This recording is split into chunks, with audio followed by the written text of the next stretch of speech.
جنید بھائی، یہ ہمارے شمیم بھائی ہیں، کچھ پریشان ہیں، برائے کرم ان کی رہنمائی فرما دیجیے۔ جی شمیم بھائی، خیریت تو ہے؟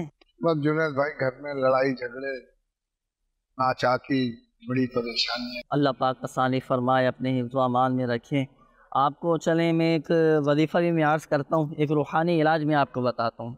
امیر علیہ سنت دامت برکاتہم العالیہ نے یہ روحانی علاج عطا فرمایا ہے ماشاءاللہ۔ جو کوئی روزانہ 100 مرتبہ یا اولو پڑھا کرے، 100 مرتبہ پڑھنا ہے اور اول اور آخر درود پاک ایک مرتبہ، تو جو کوئی یہ وظیفہ پڑھے تو دونوں میاں بیوی کے درمیان آپس میں ماشاءاللہ محبتیں پیدا ہو جائیں گی۔ تو یہ وظیفہ آپ نے روزانہ پڑھنا ہے، یا اولو صحیح۔ اچھا، اس کے لیے کوئی وقت بھی مقرر نہیں ہے، آپ پورے دن میں جب چاہیں یہ وظیفہ پڑھ سکتے ہیں۔ اچھا، ایک اور چلے میں آپ کو مشورہ دوں۔ مشورہ یہ ہے کہ دنیا بھر میں ماشاءاللہ دعوت اسلامی کے تحت روحانی علاج کے بستے لگتے ہیں نا، جہاں سے فی سبیل اللہ کوئی پیسے نہیں لیے جاتے، کوئی چارجز نہیں لیے جاتے، فری آف کاسٹ ماشاءاللہ تعویذات دیے جاتے ہیں نا۔ ایک تو آپ نے اپنے لیے بھی، اپنے گھر کے لیے بھی تعویذات عطاریہ حاصل کرنا ہے۔ ان تعویذات عطاریہ کی ماشاءاللہ ایسی برکتیں ہیں شمیم بھائی کہ ماشاءاللہ گھر میں محبتیں پیدا ہو جاتی ہیں، گھر کے لڑائی جھگڑے ختم ہو جاتے ہیں، آپس میں ماشاءاللہ ایک اتفاق قائم ہو جاتا ہے نا۔ جنید بھی ایک سوال کرنا چاہوں گا، کیا بیوی اپنے شوہر کو قابو کرنے کے لیے تعویذات کا استعمال کر سکتی ہے؟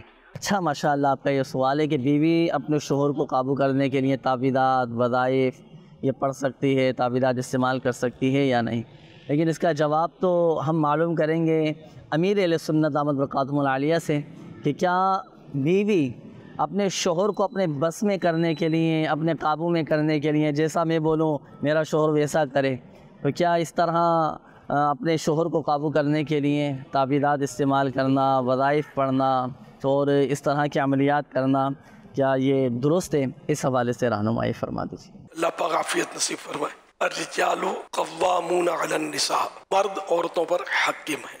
حاکم کو محکوم کیسے بنایا جائے، کہ اپنے قابو میں کیسے لایا جائے؟ جب قرآن نے ان کو حاکم بنایا، انہوں نے حاکم ہی رہنا ہے، مرد نے قرآن کو تو بدل نہیں سکتے۔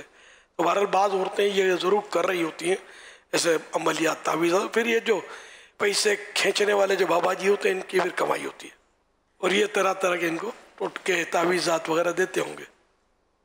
تو جو اسی کرتی ہے گناہ گار ہے۔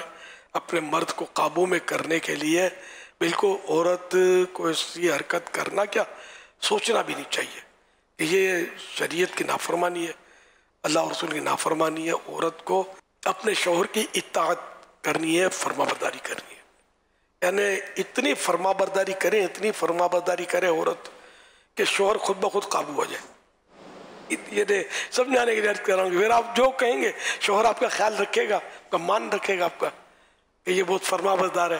اب بات بات پہ اکڑیں گی، بات بات پہ اڑی کریں گی، بات بات پہ بحث کریں گی، تو پھر وہ شوہر قابو میں کہاں رہے گا؟ آپ خود قابو میں رہیں گی تو شوہر بھی قابو میں رہے گا، ورنہ پھر گھر ٹوٹ جاتے ہیں بعض اوقات۔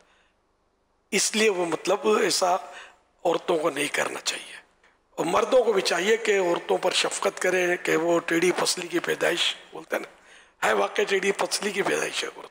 ان کی مطلب ہے کہ کچھ نہ کچھ ایسی کمزوریاں ہوتی ہیں عورت کی، تو اس کے ساتھ ہی مطلب اس کو اگر نبھائے گا تو نفع اٹھا سکتا ہے۔ اس پسلی کو سیدھا کرنے جائے گا تو توڑ دے گا، عورت کو سیدھی نہیں کر سکتا۔ یہ حدیث میں سیدھی کرنے جائے گا سے مراد طلاق دے دے گا جو غصے میں آ کر، تو اس لیے وہ یہ سیدھی نہیں ہوگی۔ جو اس میں بعض کمزوریاں عورتوں میں ہوتی ہیں، مرد عورت کی تھنکنگ میں، نیچر میں، سوچوں میں فرق ہوتا ہے، تو دونوں کو ایک دوسرے کی ان سوچوں میں مطلب صلح کرنی ضروری ہے، تو ہی گھر چلے گا، ورنہ گھر نہیں چلتے، ٹوٹ جاتے ہیں۔ مرد بولے کہ بس جو میں چاہتا ہوں، میں کہتا ہوں، اسی کے مطابق یہ ہو، تو یہ ضروری نہیں کہ ایسا ہو۔ عورت میں جو چاہتی ہوں، جو کہتی ہوں، میرا شوہر یوں ہی رہے، تو یہ نہیں ہو سکتا، کہ دونوں کی سوچوں میں ایک قدرتی طور پر فرق ہے۔ 5 انگلیاں اگر کوئی اڑی پہ آ جائے کہ 5 انگلیاں جو ہے اس کو لیول کرنا ہے، سائنسدان سر پٹک پٹک کر مر جائیں گے، سمجھے؟ کبھی بھی کسی انسان تو کیا بندر کے ہاتھ کی بھی انگلیاں یہ صحیح نہیں کر سکیں گے۔ یہ اللہ پاک کی ایک ترکیب، یہ طریقہ اور یہ قدرت ہے اس کی، کہ 5 انگلیاں صحیح نہیں، ایک سائز کی نہیں ہے۔ یہ صحیح نہیں ہو سکتی تو یہ صحیح نہیں ہے، اسی کے ساتھ آپ کو صلح کر کے اس ہاتھ کو سنبھالنا ہے۔ آپ غصے میں آگے کاٹ کے پھینک دو کہ یہ صحیح نہیں ہے انگلیاں، اس کو نکالو، تو ہاتھ سے محروم تو ہو جائیں گے آپ کی انگلیاں پھر بھی صحیح نہیں ہوں گی۔ دونوں ایک دوسرے کے حقوق ادا کریں، دونوں ایک دوسرے کا احترام کریں، شفقت محبت پیار سے رہیں، اور ہر صورت میں ظلم سے بچیں، کوئی کسی پر ظلم نہ کرے، نہ عورت مرد پر کرے نہ مرد عورت پر کرے، ورنہ آخرت میں سخت پکڑ کا انتظار کرے۔ بعض اوقات دنیا میں بھی پکڑ ہوتی ہے اس کی۔ اللہ پاک سے ہم عافیت کا سوال کرتے ہیں۔ صلو علی الحبیب صلی اللہ علی محمد۔